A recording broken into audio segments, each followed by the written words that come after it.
जिन बातों से गुरु दुख पावे उन बातों को दूर भगावे। उनको फेंक देते, कितना अच्छा लगता, छोड़ दे उन सब चीजों को। अब जैसे शुगर के मरीज को अब मीठा तो अच्छा लग गया उसने, और डॉक्टर कहे भाई शुगर तो मरीज ये मीठा नहीं खाएगा, ना मिठाई ना चीनी,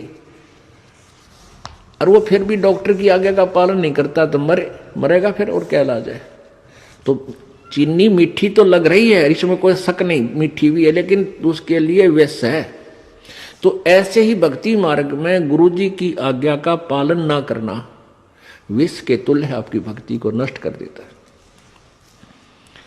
गुरु के सम्मुख वचन ना कहे सो ससरैनी गैनी सुख ले। गुरु जी के सामने एंड बैंड नहीं बोला, क्योंकि गुरु जी के सामने जैसे भगवान के पास जाना होता है, ऐसे ही दृष्टिकोण से आना चाहिए।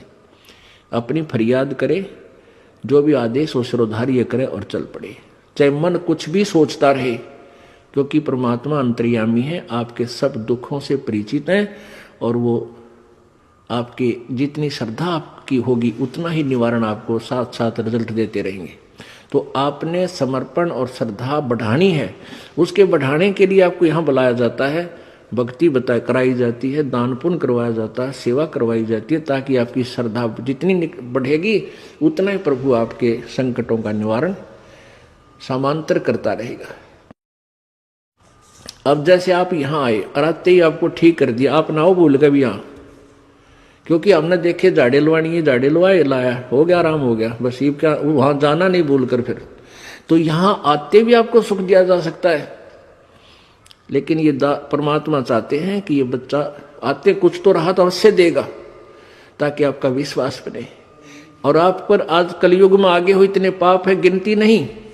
एक सुख थोड़ा बहुत मालिक अपनी तरफ से अवश्य देता आपको, फिर 100 संकट और हैं भी तो आपके ऊपर बैलेंस, वो भी निवारण करवाने हैं। तो फिर आपको बुलाया जाता है कि आप महीने में एक बार अवश्य आइए।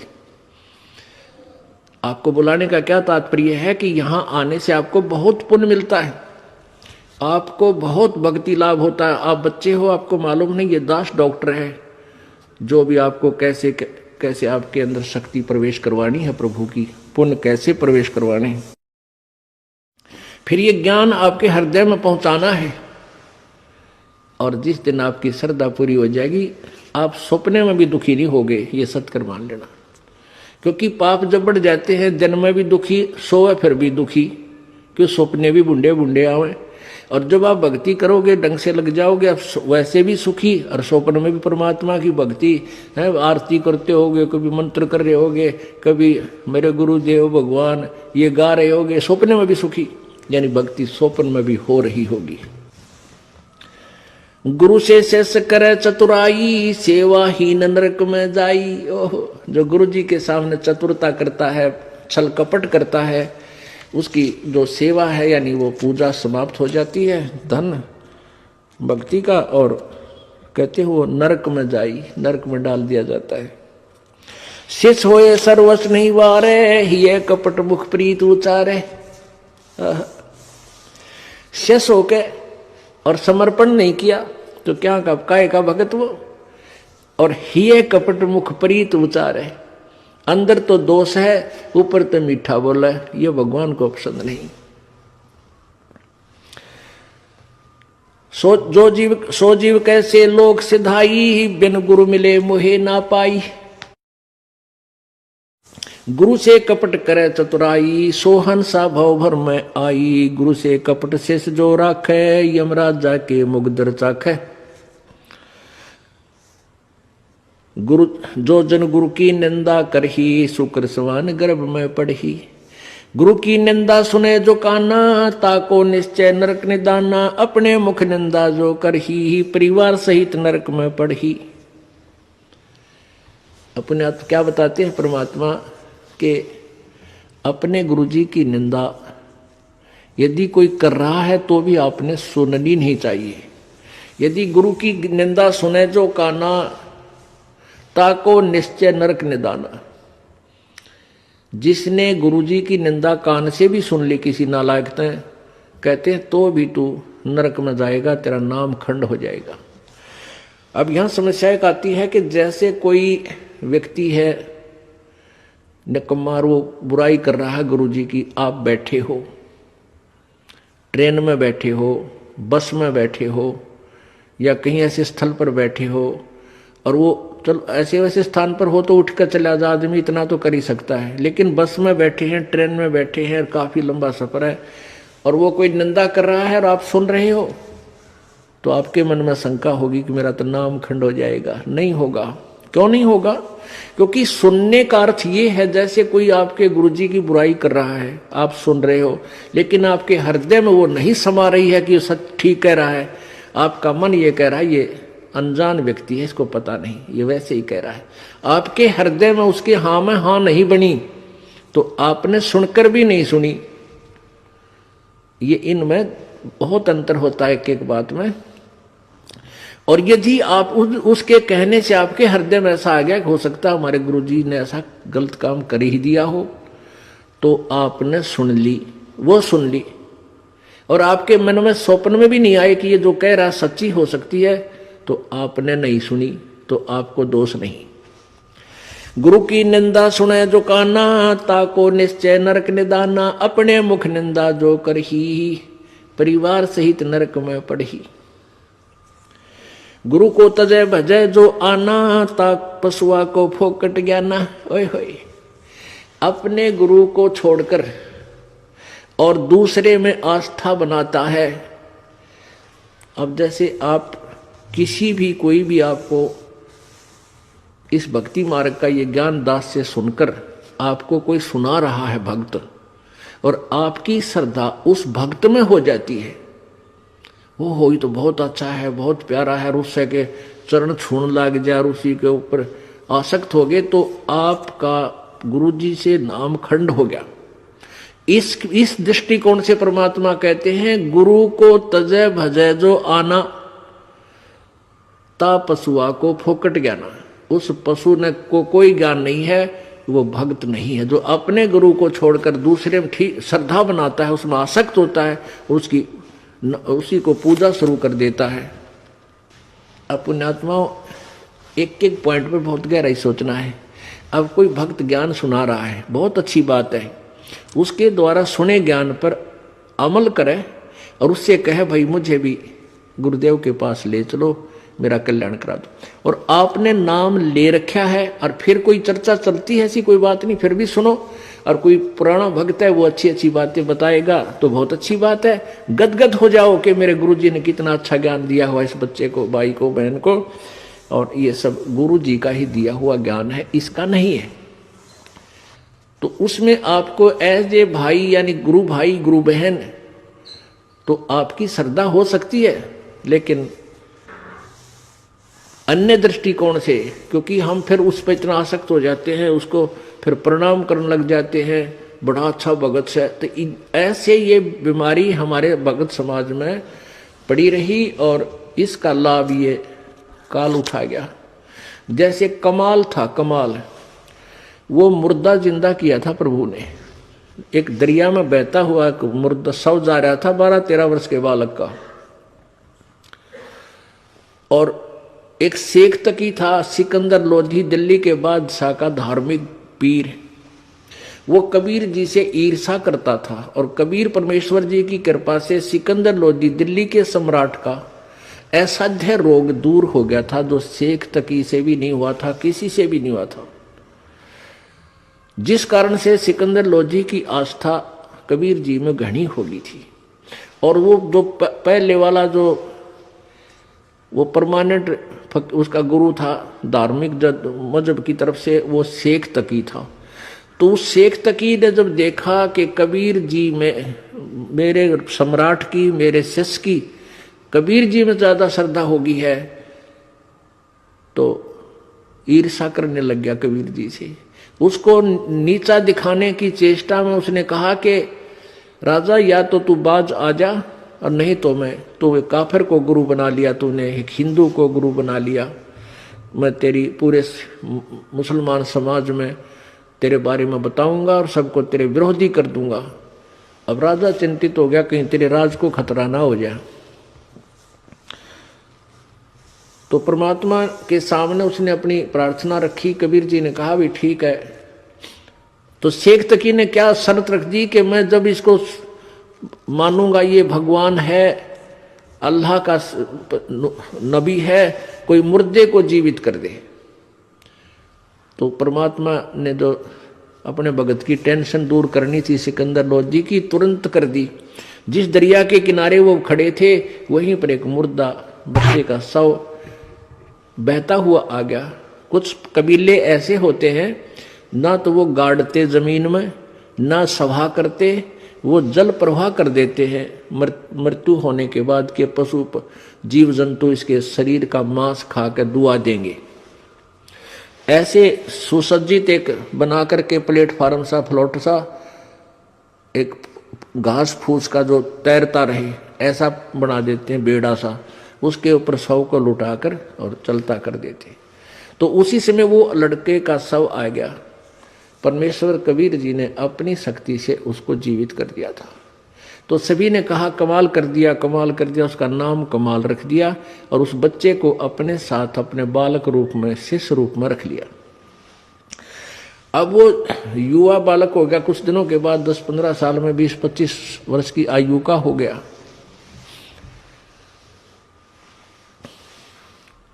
तो वो परमात्मा से ज्ञान सुनकर, कबीर जी का ज्ञान सुनकर, वो भी ज्ञान औरों को सुनाने लग गया। जैसे बताते हैं भक्त, आप भी बताते हो और भी बताते हैं। अब जवान लड़का था, अच्छी आवाज थी, बढ़िया गला था, परमात्मा की वाणी गा गा के इतने सुरीले ढंग से सुनावे। तो जो परमात्मा कबीर जी के शिष्य थे वो 64 लाख, उनमें से बहुत सारे कमाल जी के ऊपर आसक्त हो गए। ओहो कमाल तो भाई कमाल है, तेरा नाम भी कमाल, तेरा काम भी कमाल, और भाई तो गुरु जी से भी बढ़कर हो गया। ओहो आप तो गुरु जी से भी अच्छी जो है ना ज्ञान सुनाते हो। अब इस बात से वो कमाल फूल गया, वो यानी उसमें अभिमान छा गया। और कबीर जी परमात्मा उसको बार बार धिक्कारते थे, उसको धमकाते थे कि निकम्मे तू अपना कर्म बना ले और प्रभु मत बनाए। लेकिन ये प्रभुता की भूख इतनी बुरी होती है, जीव नरक जाना स्वीकार कर लेगा, प्रभुता छूटे नहीं। कहते हैं राज तजना सहज है, सहज त्रिया का नेह, और मान बढ़ाई ईर्षा दुर्लभ तजनाई। और जब तक ये नहीं तजे जाएंगे इतना भगवान नहीं मिला। तो हम निकले भगवान के लिए, हमें पता है मनुष्य जीवन मिला भगवान प्राप्ति के लिए, और फिर उसमें कोई वस्तु बाधा है उसने फेंक दे तुरंत तोड़ के, उसको एक तरफ फेंके तो भगवान मिला। लेकिन उस कमाल ने परमात्मा के आदेश का पालन किया नहीं, तो प्रभु ने उसको धमका दिया।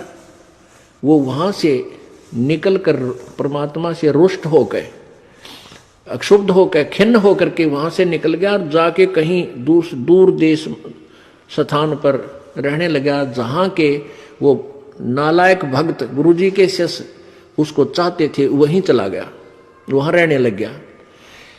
अब वहां रहा, उसने एक छोटा सा आश्रम बना लिया। अब पुण्यात्मा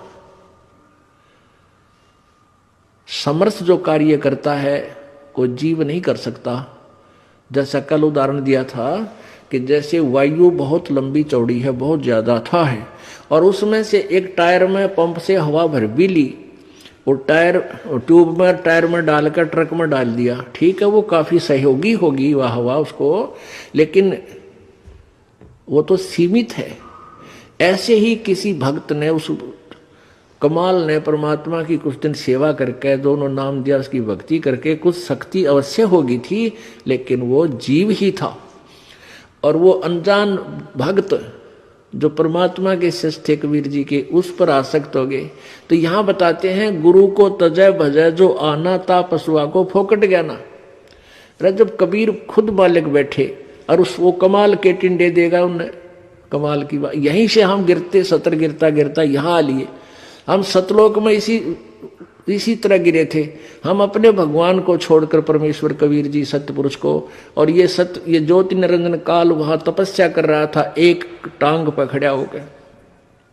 हमने अपने भगवान से हृदय हटा के इसमें लगा लिया और इसका फल यूं मिला। गधे कुत्ते सूअर 84 लाख योनियों में कितना कष्ट उठा रहे हम, और फिर वही फिर दोहरा रहे हैं क्योंकि ज्ञान नहीं हमने।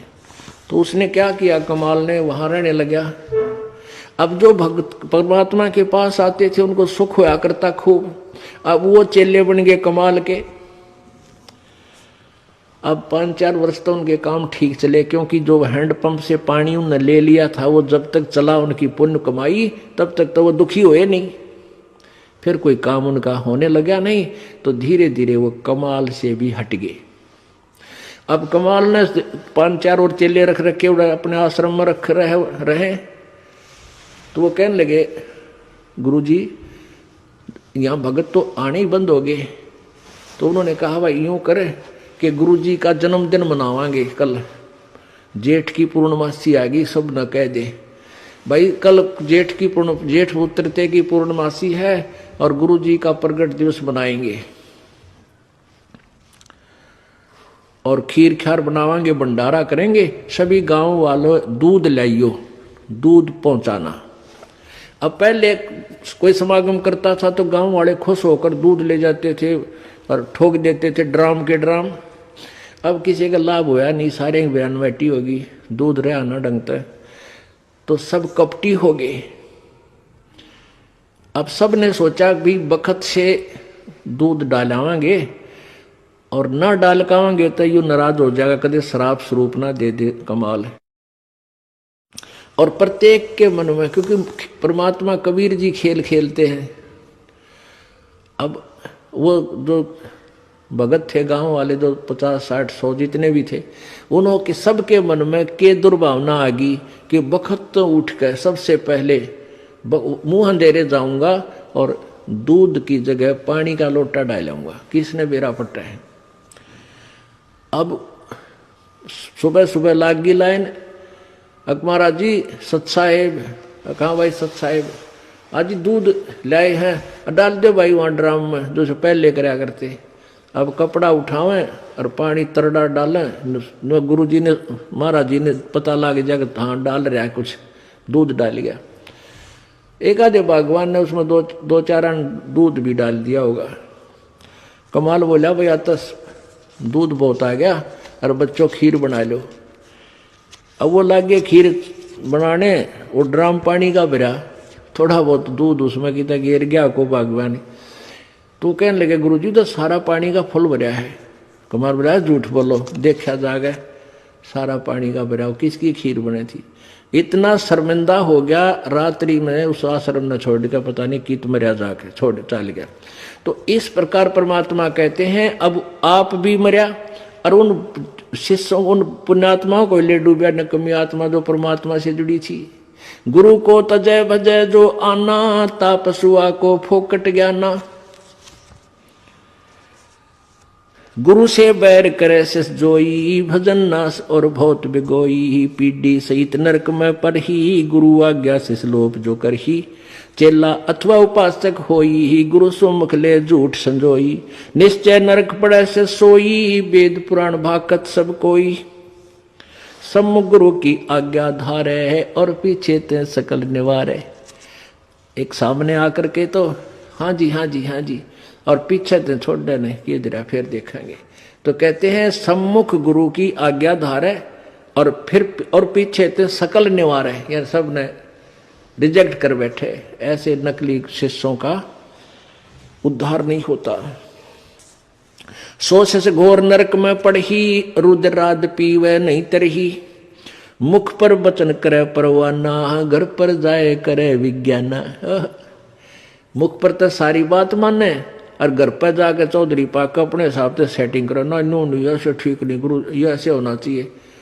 तो परमात्मा कहते हैं आप जीव हैं और जीव संज्ञा में ही रहना चाहिए। आपने परमात्मा की आज्ञा में कोई भी दोष नहीं निकालना चाहिए, फाइनल हो। अब गुरु जी की आज्ञा देगा आपको। हम क्या आज्ञा देते हैं भाई, बीड़ी मत पीना, शराब मत पीना, तम्बाकू मत पीना, बुराई ना करना, चोरी मत करियो, रिश्वत मत लेना, भगवान पर विश्वास रखना, भक्ति करना, आन पाशा मत करना। और ये सारी ही ना करने की है। और ये आज्ञा पालन करने की है। और ये भी नहीं करोगे फिर भगत कैसे, व्यर्थ।